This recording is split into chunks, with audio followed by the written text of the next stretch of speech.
Hi, this is Dr. Rosa Colon Colaco. I am the Tough Medical Center today, representing Wellforce and our community.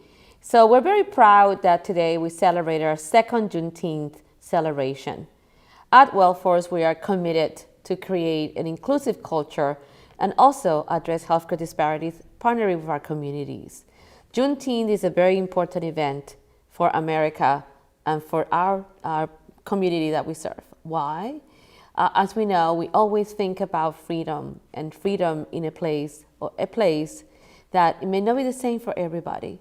So Juneteenth reminds us of the history that sometimes we don't know about that impact how we treat each other, how we see race relations around us, around our country. And Juneteenth is a moment of reflection.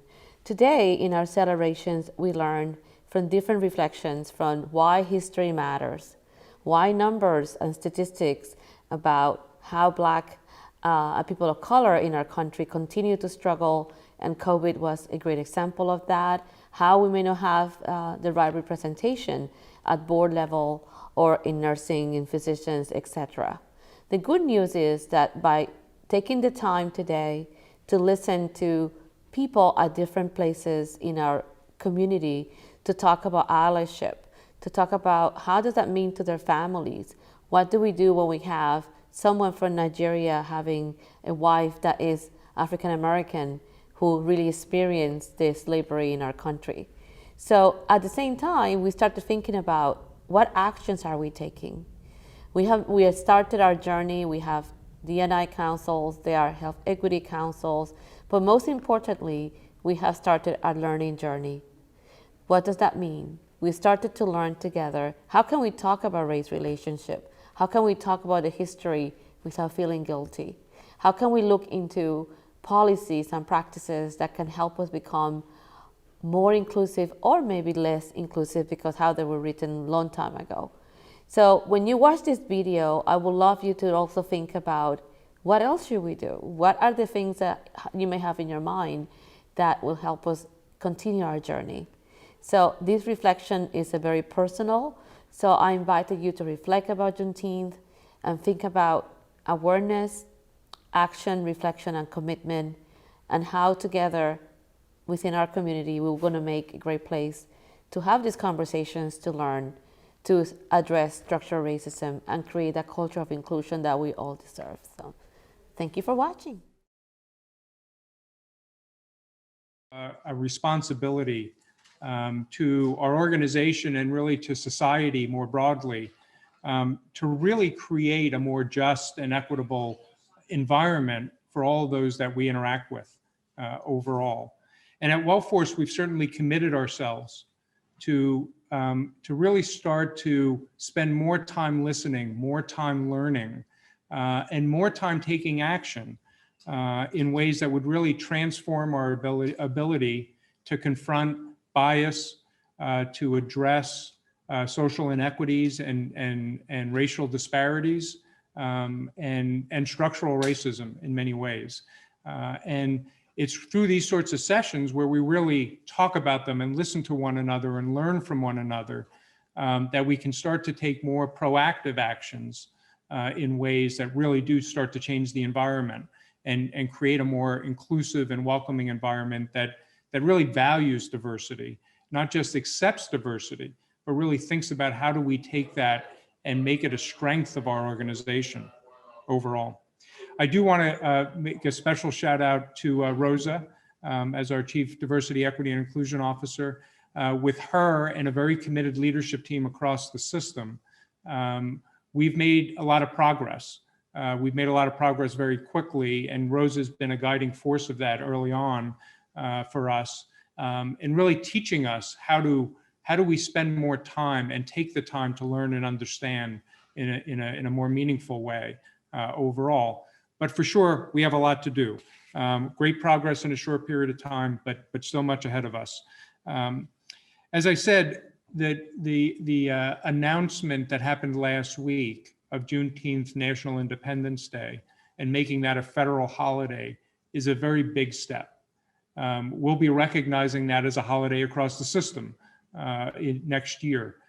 so that we can plan to make sure that everybody gets to participate and they can plan their time to participate and use that as an opportunity to reflect on not only the work that we have ahead of us, but also the progress that we've made, and to make sure that we're celebrating that as well. That event that happened last week was a major step. It was meaningful. It was historic. It was the first time since 1983 that we named a national federal holiday overall. So it comes with some weight. It comes with some importance and significant meaning. But it's a step. It's a step and a call to action in a lot of ways, another call to action for us to spend more time to address these issues of racism and really start to embrace the value that we have and the potential that we have as an organization in order to bring diversity to a strategic strength for us. I want to share one quote that I found that Martin Luther King once said: "Human progress is neither automatic nor inevitable. Every step towards the goal of justice requires the tireless exertions and passionate concern of dedicated individuals." What I become convinced is we have those dedicated individuals inside our organization. We have the leaders that want to make change and live that change and create the environment that we want across the organization. So I ask you all to join me and redouble our commitment to create that environment for all across our system, and create that environment of diversity, equity, and inclusion. And it's through the work of all of us together that we're going to create that future that we hope to create. So with that, I'm going to hand this over to our MC, Amal Scott, to take us through the remainder of the events. Thank you.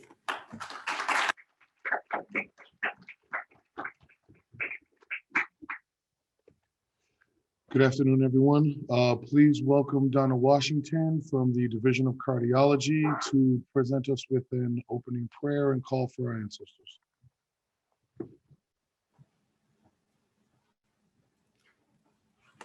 Good afternoon, everyone. I wrote this prayer especially for this event. It's called Grateful. Dear God, we have many reasons to be grateful today. We've made it through the worst of a pandemic. Even through the heartache, the pain, and the deaths of the past year, we remain grateful. Bless the more than 600,000 souls lost in this country and the millions around the world. Dear God, we are grateful for all those who work tirelessly to help us get through. Thank you for giving the scientists the ability to quickly create vaccines that are guiding us towards daylight. Dear God, please bless the family of George Floyd and his daughter, Gianna, who believes her daddy is helping change the world.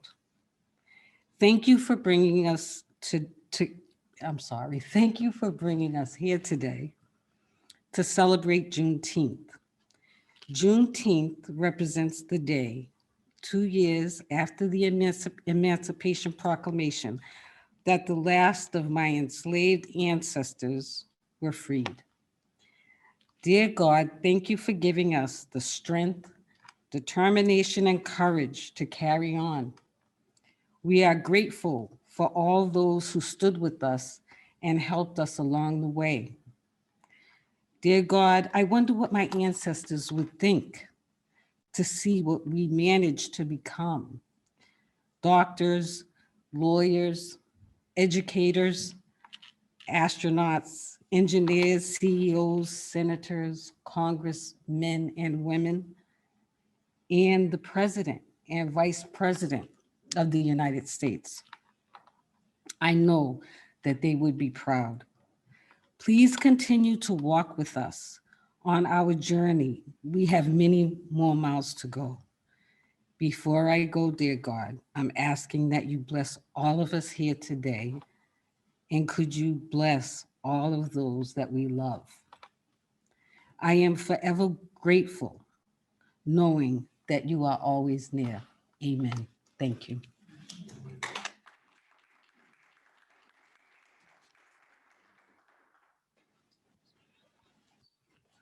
Thank you very much, Donna.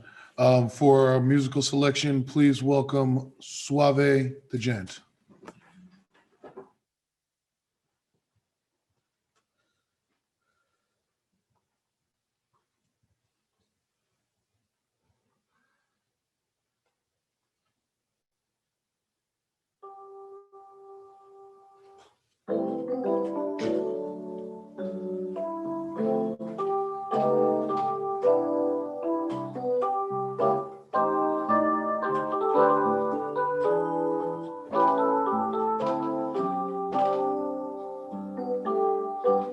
You are my strength, strength like no other, strength like no other, reaches to me.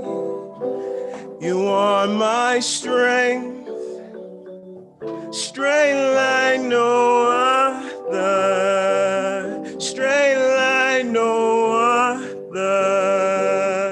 reaches to me. One more time. You are my strength, strength like no other, strength like no other, reaches to me. In the fullness of your grace, in the power of your name, you lift me up. You lift me up. In the fullness of your grace, in the power of your name, you lift me up. I said you lift me up. You are my strength, strength like no other, strength like no other, reaches to me. And for this part, we're gonna keep it rocking. But I want you to think about all the things that God has done for you, right? For me, He is my strength. As we continue, I'm gonna say that He is my hope. And then I'm gonna follow that with He is my joy.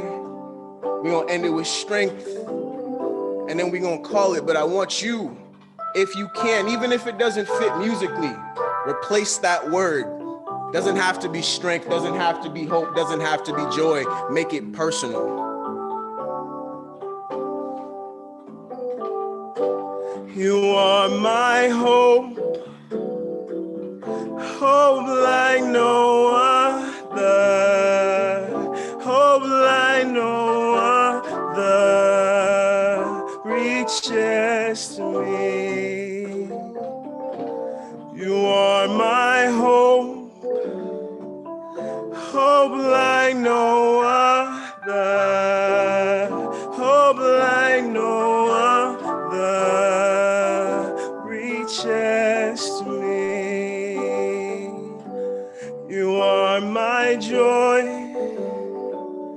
joy like no other, joy like no other, reaches to me. One more time. You are my joy, joy like no other, joy like no other, reaches to me.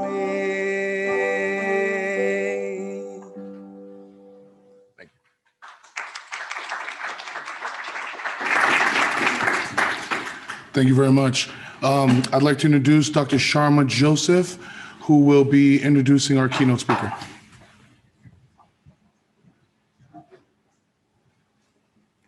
Hi, everyone. So I'm thrilled to welcome today our keynote speaker, Jamar Tisby is a Deputy Director of Narrative and Advocacy at the Boston University Center for Anti-Racist Research and the founder of The Witness Incorporation. He is the author of the New York Times best-selling book, The Color of Compromise: The Truth About the Church's Complicity in Racism. His latest book is How to Fight Racism. Jamar has been a co-host of the Pass the Mic podcast since its inception 7 years ago. His writing has been featured in the Washington Post, The Atlantic, and the New York Times, among others. Dr. Tisby speaks nationally about racism, religion, and anti-racism. Please join me in welcoming him. Greetings, greetings. I'm going to attempt to share my screen here. All right. Thanks so much for joining this occasion today. Given our time, forgive me if I rush through the pleasantries a little bit. Let it simply suffice to say that I'm so glad to be with you all here for this important occasion. Thanks for tuning in. In my first book, The Color of Compromise, which came out in 2019, it's a historical survey of the American church's complicity in racism. And so most of it deals with history, but the last chapter deals with the present and looking forward to the future. And so I give several recommendations that, in light of our nation's racist past and ongoing present effects, what do we do about it? How do we take action against racism? And so in that chapter, one of the suggestions I made was make Juneteenth a national holiday. Make Juneteenth a national holiday. And I gave several reasons for that. One, as a historian, it's just easy to look at this event as one of the most important events in all of US history. I mean, the abolition of race-based chattel slavery is an epochal event in our nation's history, and it should be recognized and commemorated as such. But also, it deals with racial history, right? And so it actually gives us a rare opportunity to celebrate progress. The abolition of race-based chattel slavery was definitely good. And we should look back on that annually as a reminder that change is, in fact, possible. But the third reason I gave that Juneteenth might be a good national holiday for us to commemorate is because not only would it give us a chance to celebrate progress, but to also realistically acknowledge how far we still have left to go. And so I wrote about that and making Juneteenth a national holiday. And then just last week, on June 17th, President Biden signed into law the Juneteenth National Independence Day Act. As was mentioned earlier, this is the first new federal holiday in nearly 40 years. It went into effect immediately, and I am not ashamed to say I enjoyed having a 3-day weekend. So I wrote that, and this thing became law. Now, I'm not saying that the president or anyone in the White House read my book. I'm not saying that you can draw a direct line from me saying it needs to be a national holiday to it actually becoming one. You just listen, the case could be made. Someone might make that case. I'm joking, of course. But as I reflected in those intervening years, from trying to say why Juneteenth should be a national holiday to it actually becoming one, I've actually had some other reflections on it. So that last week in my first opinion article for the Boston Globe, I actually wrote not about making Juneteenth a national holiday, but about some of the unintended consequences of making Juneteenth a national holiday. In other words, what happens when you take a celebration that has been acknowledged mostly in Black communities and make it mainstream? There are a lot of effects that we may not intend, and I could list a bunch of them, but let me just include a few. First, let's see if we can advance the slide here. Juneteenth is specifically about the emancipation of enslaved Black people. And that institution of slavery was racialized. So one of the unintended consequences of Juneteenth is that as people of all races and ethnicities commemorate it, which they should, there does run the risk that it loses its specificity on Black people and Black experiences. Yes, this is as American as it comes in terms of a historical event, but let's never lose sight of the race-based part of chattel slavery. Of course, chattel means property, but race-based meant that it had particular implications for Black people. And we could possibly lose that focus. The second thing, in terms of unintended consequences, is this can promote a flattened and superficial view of history. First of all, folks in the United States, we gotta do a way better job of rightly remembering the past, of even elevating the importance of historical narratives.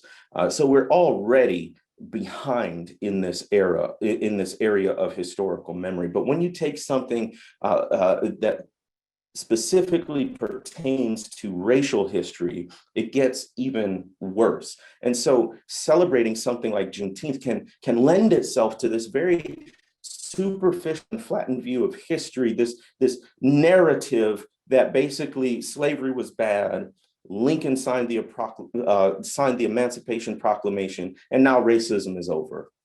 I mean, folks may not put it in exactly those terms, but in effect, that's pretty much the extent of someone's understanding of history. And we've got to have nuanced and informed views of the institution of slavery, of the causes and the impact of the Civil War, of what came after in terms of Reconstruction and the Redemption era and the Jim Crow era. And so when you have this national holiday, we can forget those nuances easily. Also can promote this erroneous idea of American exceptionalism that, yeah, slavery was bad, but look, we got over it. And never talking about how much resistance that it took America's bloodiest war to get over race-based chattel slavery, and also the continuing forms of unfreedom. So we don't want to promote this idea that we're on this sort of inevitable tide of racial progress. And then lastly, it could promote backlash. We've already seen this in the form of the backlash against things like critical race theory or the 1619 Project.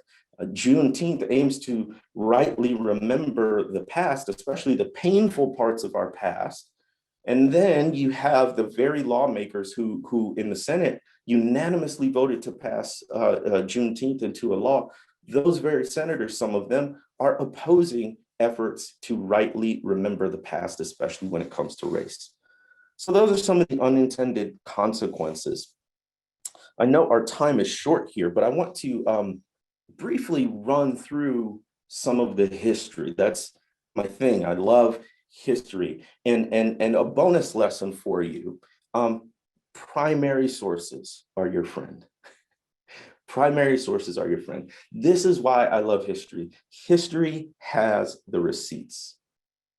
History has the receipts. In other words, you don't have to take my word for anything. We can go back to the primary sources, the documents, the speeches, the sermons, the books, whatever it might be, and hear from the historical actors themselves. So when it comes to Juneteenth, we've talked a lot about the proclamation, right?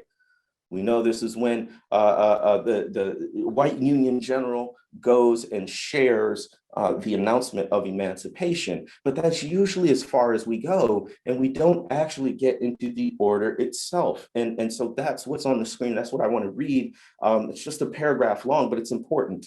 There's a lot of important ideas here. So it says, the people of Texas are informed that in accordance with a proclamation from the executive of the United States, all slaves are free. This involves an absolute equality of personal rights and rights of property between former masters and slaves, and the connection heretofore existing between them becomes that between employer and hired labor.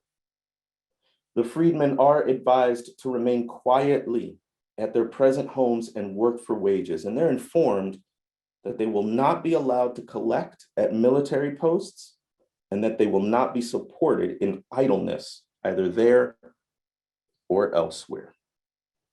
And so we can call this section hedging freedom. Hedging on freedom. So in US history, anytime there's some sort of progress in the liberty of Black people, it's always a qualified progress. And in the case of this general order, you can actually see it. So it starts out, first of all, the timing, right? This is 2.5 years after the Emancipation Proclamation went into effect on January 1st, 1863. But it's also about 2 months after the defeated Confederate General Robert E. Lee surrenders to Union forces at Appomattox in Virginia. So the war has effectively been won by the Union and is effectively over, and it's still not until several months after that that this general order comes to the enslaved people of Texas. The other thing to note is that it starts off good. Those words, all slaves are free. Well, that's good news. And then it goes on to say, not only are they free, but this involves absolute equality of personal rights and property. So free and equal is the implication there. But then watch what happens. There's more to it. There seems to be this sort of underlying fear about emancipating Black people. Is it the fear that this announcement is going to cause like raucous celebration and partying and property damage? Well, the order goes on and it gives us a clue. It says the freedmen are advised to remain quietly at their present homes and work for wages. Remain quietly. In other words, don't y'all go getting too rowdy now that you've heard this news that you're free. You treat it responsibly.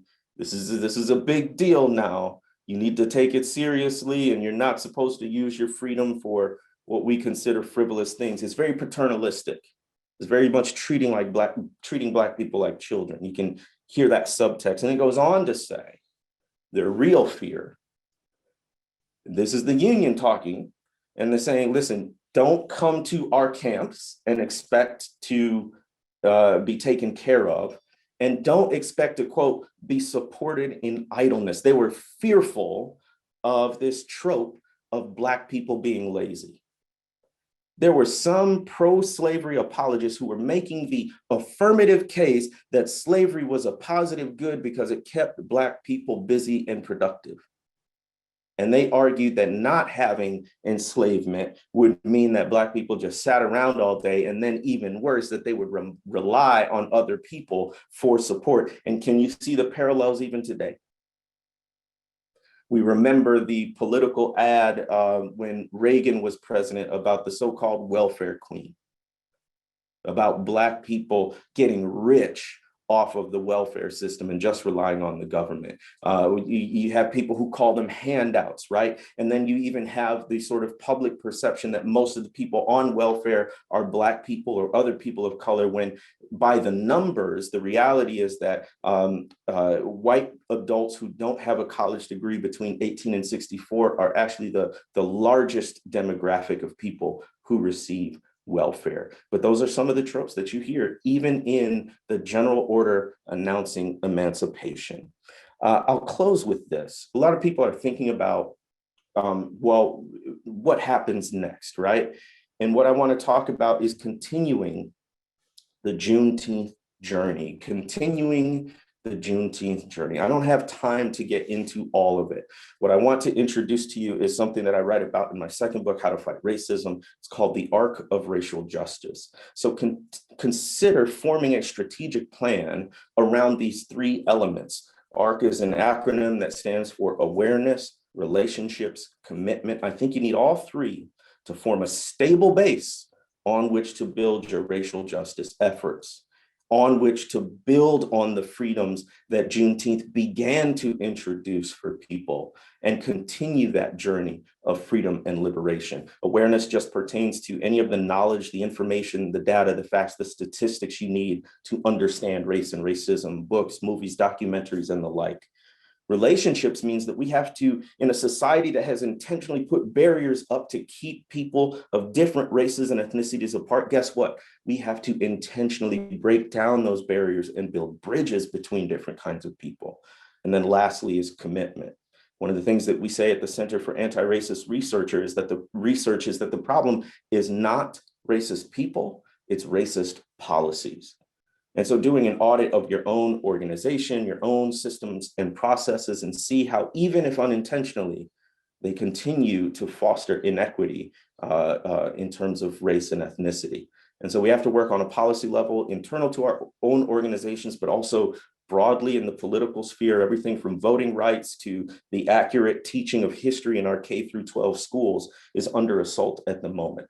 So the question at the end of the day is not how to continue the journey. We can come up with lots of ideas on how to continue the freedom journey, how to continue the Juneteenth journey. The question is not primarily how to continue the journey. The question is, will you continue it? Thank you. What a powerful message. Thank you very much. Please welcome Keisha Jackson from our emergency department for some spoken word.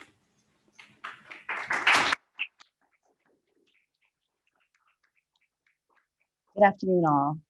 My name is Keisha. It's a pleasure for me to be a part of this celebration today and this monumental reflection. I was introduced to poetry at a very young age. My passion was ignited immediately. The poem that I'm going to share with you today, when I was younger, I did not grasp the message. However, as I aged, it became very clear. The poem that I'm going to share today is called Mother to Son by Langston Hughes. It reflects upon a mother's strength, the struggles of a people, and most importantly, perseverance and triumph, something that we all can attest to over the past year. Mother to son. Well, son, I'll tell you, life for me ain't been no crystal stair. It's had tacks in it and splinters and boards torn up and places with no carpets on the floor, bare. But all the time, I've been climbing and reaching landings and turning corners and sometimes going in the dark where there ain't been no light. So boy, don't you turn your back. Don't you sit down on those steps because you find it's kind of hard. Don't you fall now, for I'm still going, honey. I'm still climbing, and life for me ain't been no crystal stair.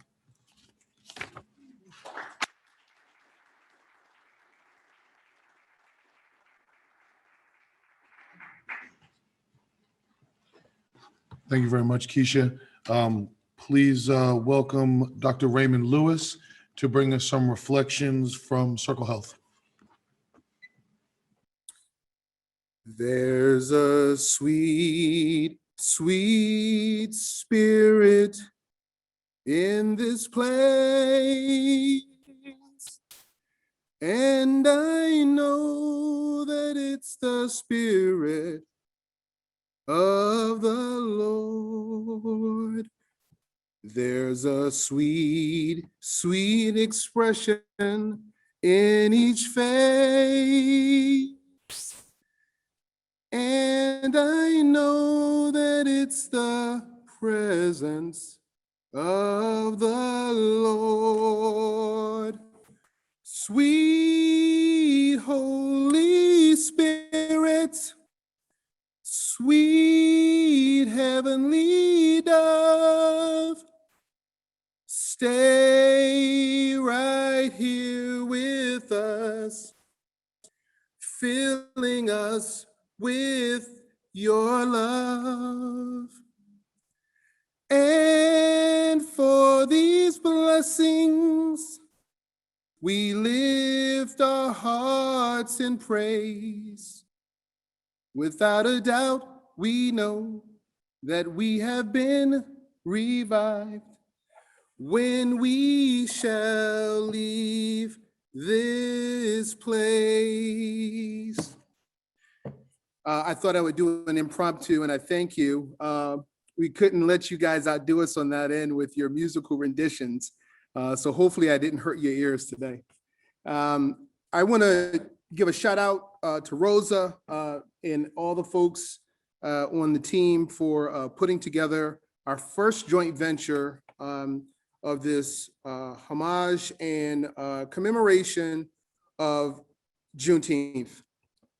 I think Dr. Tisby said a lot of what I was going to touch on in terms of the monumental feat of President Joe Biden signing Juneteenth into law as a federal holiday on June 17th, 2021. I just also wanted to remind folks too, having an appreciation for history as well, that former President Barack Obama also signed Juneteenth as a national day of observance back in 2014. I think probably at this point, many of us are now aware of Juneteenth and its importance, particularly to African Americans, in that it came 2.5 years after the signage of the Emancipation Proclamation, when American generals went down into Galveston, Texas, to serve that order, letting some 250,000 enslaved Africans know that they were truly indeed free. But I think Dr. Tisby touched on, I think, an interesting concept about the hedging of freedom. And it seems that throughout history, even when we talk about freedom, and for me, and I believe for many African Americans, celebrating, something like Juneteenth, to me, while it acknowledges the endurance and the resiliency of African American people on these shores, I believe that it truly represents our march into true freedom. We've always acknowledged the independence of this country as being on July 4th. But I would argue that America was never really truly free until it could acknowledge the fact that all of its citizens were free. And I believe that's what the acknowledgement on the federal level of Juneteenth does for us all. I know many African Americans wrestle with the notion of, do you celebrate a country who says in one hand that it honors freedom, but yet on the other hand, it doesn't acknowledge your own? And I think that we have seen many examples in our more recent history and in our past history that suggest that could be the case. Frederick Douglass once said, July 5th, 1865, where he was giving a speech for Independence Day in New York, he said, "What to the American slave is your 4th of July? I answer, a day that reveals to him more than all other days in the year, the gross injustice and cruelty to which he is the constant victim. To him, your celebration is a sham, your boasted liberty an unholy one." That's what Black Americans struggle with. How do you celebrate these freedoms in a country that doesn't always seem to honor your own freedoms?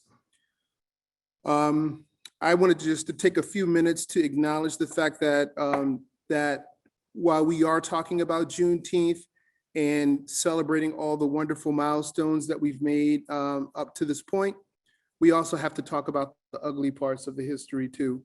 And while Juneteenth has a specific focus on the freedoms of Black people, this is definitely a part of the freedom story for any American in this country to really take a look at the true good and ugly history of this country. I just want to acknowledge that from May 31st to June 1st, there was the Tulsa race massacre. And for those of you who may not be familiar, in those essentially in that one day was probably reported the worst incidents of racial violence in American history, in which about 35 square blocks of a neighborhood were destroyed in a place in the Greenwood district of Tulsa, Oklahoma, known as Black Wall Street.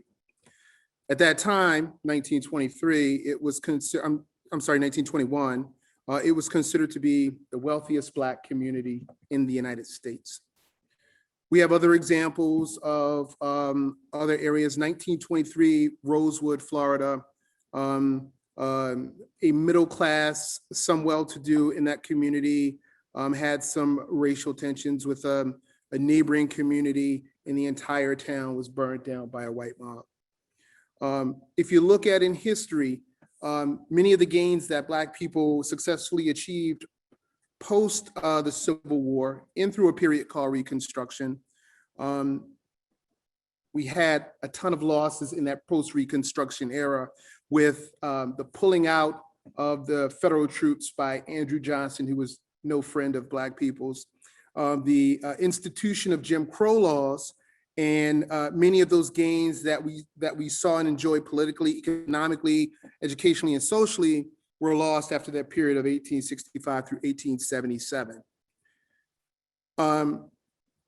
I think that we acknowledge that while Juneteenth is here and it's on our calendar, and it will be for some people a additional day off, I would argue that Juneteenth is a day on.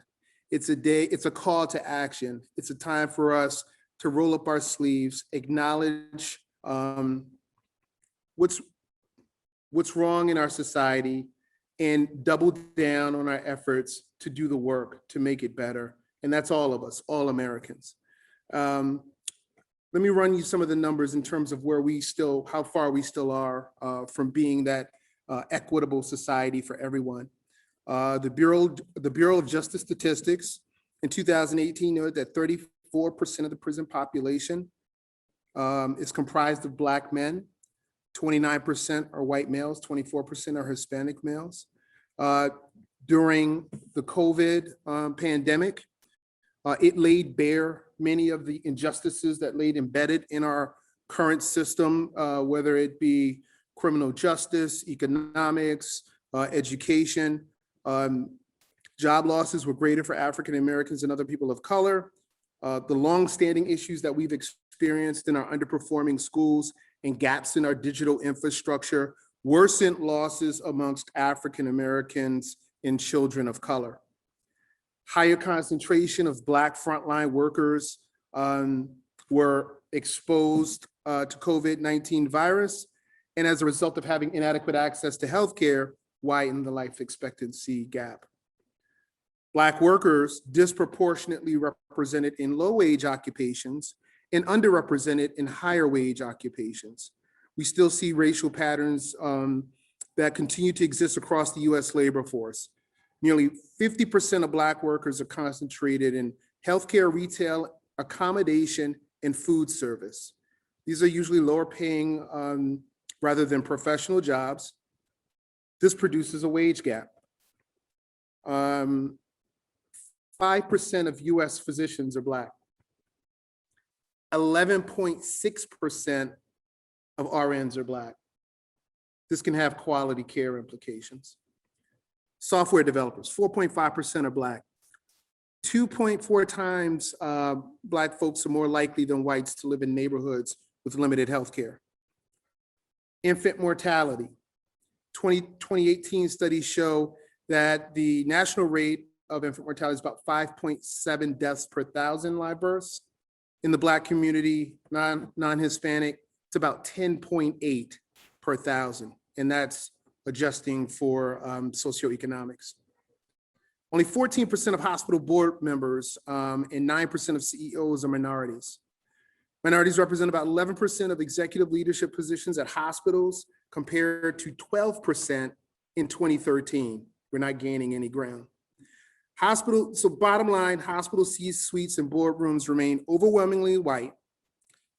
Lack of affordable housing, about 1/5 of Black households are situated in food deserts. That constitutes about 8.4 million people. About 40% of those live in 5 states.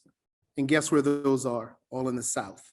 Georgia, Texas, Mississippi, Florida, and Louisiana. 50% of Black households live in areas where there's limited broadband services. Again, it's a spillover for lack of job access if you can't apply online for a job position. Bank deserts, the FDIC, nearly 50% of Black households are unbanked. or underbanked. And these were 2017 statistics compared to 20% of whites. So when I think about Juneteenth, and I think about it as a holiday, again, I think it's a great thing for all of America to yet again share another story in this freedom story that we continue to celebrate in this country that defines what this country means. I think some of those statistics that I shared with you in some of the atrocities that have happened in our history with the loss of life with George Floyd that we saw, with the massive protests that we saw last year, it is definitely, I think, a call to action for us to, again, re-engage and re-engage collectively as an American citizenry to focus on the work of freedom. Freedom through action-oriented solutions. That is what Juneteenth means to me. That is what I will engage with my children and my family. That is the type of work that we will always challenge Wellforce to engage in, so that our march to a freer, more inclusive system is one that is bathed in our efforts to make DEI, the work that we speak, the DEI work that we speak of, a reality for all. Thank you. Lewis, another powerful message for us today. Please welcome Dr. George Guerrera for a message for our allies.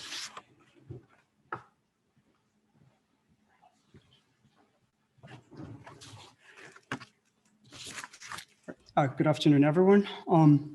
I am humbled and pleased and honored to have this opportunity to represent Tufts Medical Center in the celebration and reflection of this historic Juneteenth moment. My message today is to all of you, because what we are celebrating today affects all of us globally as Wellforce, locally as Tufts Medical Center, and also individually as human beings. My message to you is about allyship. In definition, allyship is an active, consistent, and taxing practice of unlearning and reevaluating in which a person of privilege seeks to operate in solidarity with a marginalized group of people. It involves building relationships based on conviction, trust, and accountability. For you, for us, for me to be able to be an ally, we must understand privilege. Privilege is not only having added advantages or tangible benefits. It is equally depicted by lack of disadvantages, inconveniences, and unfair challenges. When you have it, you don't notice it because there's lack of negative elements. When it is absent, it affects everything you do because there's presence of impediments. We need to see privilege from all angles. We cannot dismantle privilege unless we see it through different lenses. Allyship calls us to listen, challenge, and cross-examine our biases from learning, hearing different voices and experiences. Let us stop aligning allyship with individuals. Let us start aligning allyship with our own principles, your principles, or collectively our organization principles. When we do that, the moment we stand up for our principles, our organization values, we stand up against prejudice, marginalization, iniquities, and racism. One may ask, why should we stop aligning allyship with individuals? Because the presence of a Black person is not required for racism to happen. Let us not only choose to armor the marginalized population, let us also de-weaponize the environment. What comes first? Trust or vulnerability? Our studies have shown that they're both very much intertwined, but vulnerability comes first. In order to learn to trust each other, we must allow ourselves to be vulnerable. Let us be vulnerable. Let us be genuinely curious. Let us be authentic. And let us be comfortable to have these uncomfortable conversations. This will give us the opportunity to marry the incomprehension, benign incomprehension, with enthusiastic inquisitiveness. We all have a responsibility to make the world we live in, the organizations we work for, and collectively our Wellforce network a better place. That is my call for us today, that we will listen, have compassion, and immerse ourselves in the context, in the experiences, and in the stories of groups that aren't our own. Let us be intentional about promoting a culture of inclusion, being vulnerable and committing to allyship. With those few remarks, I'll give back to Omar. Thank you.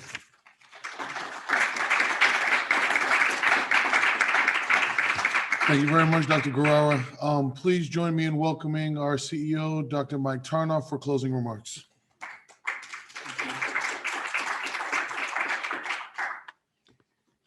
Thank you, Amal. I'm so inspired by everything that I just heard. And I always find it easier when asked to come up and speak to just speak from the heart. So from my heart, as I was standing here listening to all of our presenters and just thinking about what they had to say and what they just shared with us, the word that came to my mind was that I'm actually thankful. I'm thankful that we're coming together for the second year in a row to celebrate this important day and the recognition of Juneteenth and what it means in our history and how significant it truly is. I'm thankful that our federal government, despite all the consternation and all the disagreement and all the things that we have to suffer through watching at the government level, saw through it to recognize this as a federal holiday, and that we work in an environment that not only brings us together to celebrate this, but that is going to acknowledge that holiday for us all so that we can all participate. And I think there's a call to action that we don't let those unintended consequences that we heard influence us or come to pass. I'm thankful for all of our speakers, for our performers, for sharing your own interpretations. We're just frankly privileged to be in your presence and to hear what you had to say and the way you wanted to share it with us. And I'm thankful that we just work in an environment that is really supporting the notion that we have a lot of listening to do, we have a lot of learning to do, but we also have a lot of action that we have to take. And I hope that we all understand together that it's not going to be sufficient to just come together like this and listen and learn, but we're going to have to act, and we are. And there's always more to come on that, and there's always more to do. So as we close, I'm thankful to all of you. I hope everyone will share what you experienced today, what you learned, and most importantly, let's just all continue to really be kind to each other. Thank you. Good afternoon. My name is Bobby Tubielli, and I am a husband, a father of 2 sons, a son myself, a brother, an uncle, a homeowner, a taxpayer, a small business owner, an entrepreneur, a Circle Health corporator, a citizen, a voter, an investor, a first-generation American whose parents emigrated from Nigeria. I am Nigerian by ancestry. I am American, Brooklyn, New York born. I am a Llewellyn. I am a Black man. I am Bobby.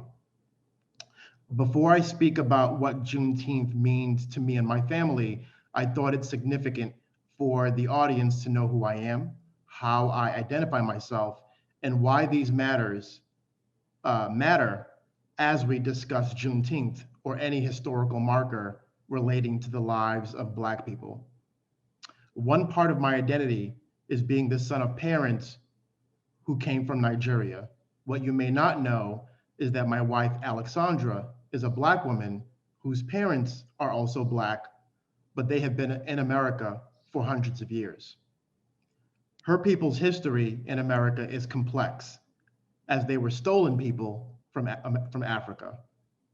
My people came to America in 1971. So while both she and I are Black, our perspectives are unique, valuable, and timely as we recognize Juneteenth. Juneteenth was not taught in my African household. However, it was taught in my wife's household. I did not learn about Juneteenth until I became an adult. Black American, African American history, as many of us has been taught, started with slavery, apexed with Martin Luther King Jr., and was fully realized with the election of President Barack Obama. There is more to African American history than these major markers. There is pain, there is wonder, there is sorrow, there is achievement, there is chaos, there is stability, there is trauma, there is trauma, there is trauma, and there are calls to action. The Commonwealth created the Committee on Racial Equity, Civil Rights, and Inclusion, of which I had the opportunity to provide an oral testimony last week on what solutions or actions state government can make to address obstacles. Part of that oral testimony was highlighting the diversity, equity, and inclusion work that the city of Lowell is doing, but also to talk about so many challenges. To me, the most pressing obstacle to racial equity is being unable to be uncomfortable long enough for these conversations to become comfortable. I'll repeat that. To me, the most pressing obstacle to racial equity is being unable to be uncomfortable long enough for these conversations to become comfortable. Unfortunately, many of whom are unwilling to be uncomfortable are officials or leaders who are causing more harm due to inaction. I know there are times when people hear about racial equity, civil rights, inclusion, it can make people uncomfortable. It can put people at odds. Either you are on the offense or you're on the defense. I'm here to tell you that it's okay to be uncomfortable. And my hope for all of us going forward is to have the mindset that it's all of us against racism, not one another. Thank you. I just want to say thank you for all of you listening and being with us. But more than anything, I want to acknowledge Amal Scott for his amazing work, and Kelly and Alexa. You know, this is just a team effort, and I think their passion to make this day one of reflection and learning take us where we are, and without them there will be no event. So thank you so much. And it's about inclusion and unity, so looking forward to continue this journey together through the year and to continue to move our agenda forward with your help. So thank you.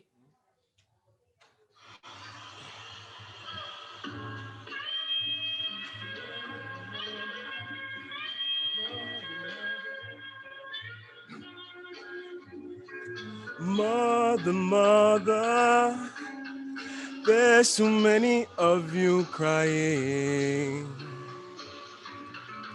Brother, brother, brother, there's too many of you dying. You know we've got to find a way to bring some love in here today. Oh yeah. Ooh.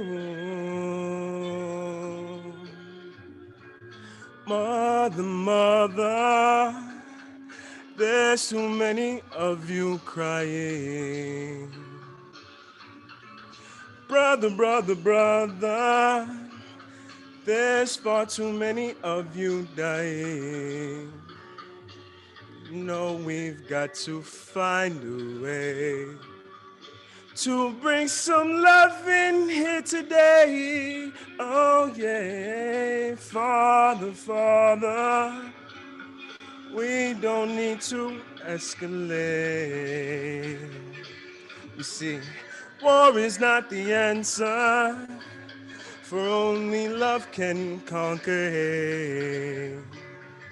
You know we've got to find a way to bring some love in here today. Oh yeah, picket lines and picket signs.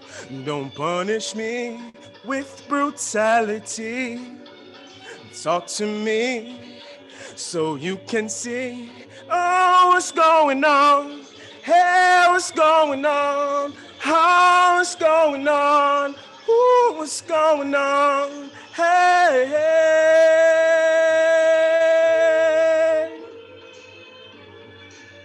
Right on, right on, right on, right on, right on. Hey. Whoa, whoa. Hey. ooh, ooh. Okay, right on, right on. Mother, mother, everybody thinks we're wrong. Oh, but who are they to judge us?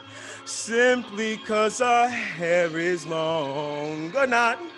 Hey, now we find a way to bring some love in here today. Oh, yeah, yeah. Picket lines and picket signs.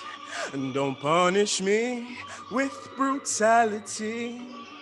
Come talk to me so you can see what's going on. Hey, what's going on? If you're here, say what's going on.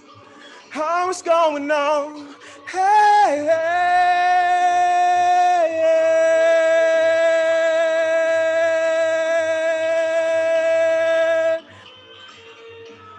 Right on, right on, right on. Just give me like, whoa, like, whoa, like, whoa, like, whoa, like, hey.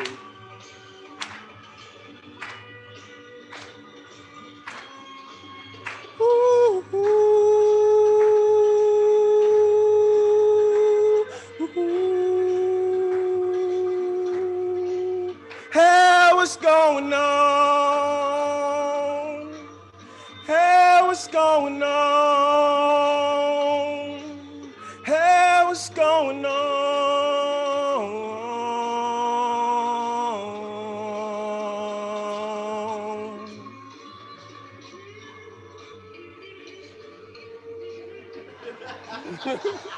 Hey, hey, hey. Thank you all. Thank you all. Please show some love to the pianist. Shout out to Danny. Shout out to them all. I hope you have enjoyed our event for Juneteenth, our second event to celebrate freedom in a way that applied to everybody. So, but I would like to also recognize people behind the scene who make this amazing event possible. Front Circle, Dr. Raymond Lewis, who gathered the troops there and also share his thought and also statistics for us to think about how far have we been and how far we need to go. Here at Tufts Medical Center, I would like to recognize Kelly Lohman, Amal Scott, and the Diversity and Inclusion Councils that also contributed with speakers and also sharing their wisdom. So it's a team effort in an inclusive way. So I also encourage to continue the reflection at a personal level. So what is it that I need to do to have more awareness of the history? What can I do to elevate what I can do when I have white privilege of people around me? It's a role of all of us to elevate those voices that sometimes may be sitting in meetings or may be sitting around us, but they may not have the voice or they don't feel they do. So it's our job to make sure that those voices are equal across our organization. So thank you so much.